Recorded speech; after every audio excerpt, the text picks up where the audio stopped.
One of the biggest challenges with digital transformation is when we look at how banks are actually constructed and how they're set up. They have a historical construct that is inherently a problem in today's world. If you look back, they set up in two groups typically. It's really three, but two in particular. There's a retail group and there's a wealth group. There's also a commercial lending group, but let's just take commercial off for a second.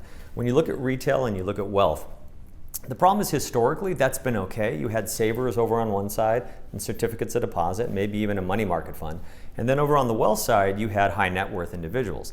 The problem is everybody has now built their organizations that way as well. So when you look at the core providers, they actually have the same thing. They have a retail group and they have a wealth group. When you look at an analyst firm, whether any of the analyst firms, you're going to have the same thing. There's a retail analyst side and there's a wealth side. The problem is those groups across the banks, across the core providers, and also across the analysts, is they don't talk, right? Nearly as much as they should. And even if they do talk, it's not always conducive to actually doing what they need. So the problem is fintechs don't have that issue. So fintechs are able to come in and able to operate their businesses however they want.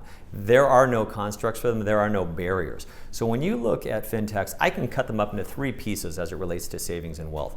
On the one side, you've got micro savings. Micro savings are people like Digit and Capital. They come in, they charge $5 a month for the privilege of using their service. They help customers save, and customers love the product, incredibly happy with it. When you look at somebody like micro investing, that's more like a Robinhood or a Stash or an Acorns. And they're taking small amounts every day out of a proper bank account and they're moving it out of the bank into an investment account where it stays. There's a third category, which are what I would call macro investing. Macro investing are mature robos. Mature robos are people like Betterment and Wealthfront, but also people like Charles Schwab, Vanguard, and Fidelity.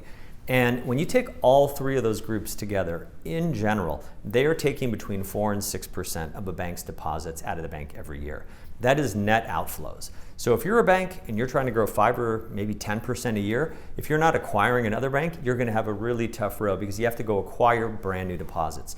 So the simplest thing that a bank can do when it's considering transformation is to actually think about retaining those deposits. And the way to retain them is to actually have a digital solution that can span the whole thing. It can go from the retail side on savings, providing a micro savings solution. It can go into the micro investing piece and allowing a bank to have that opportunity as well, and the consumers to come in and get a roundup so they can invest.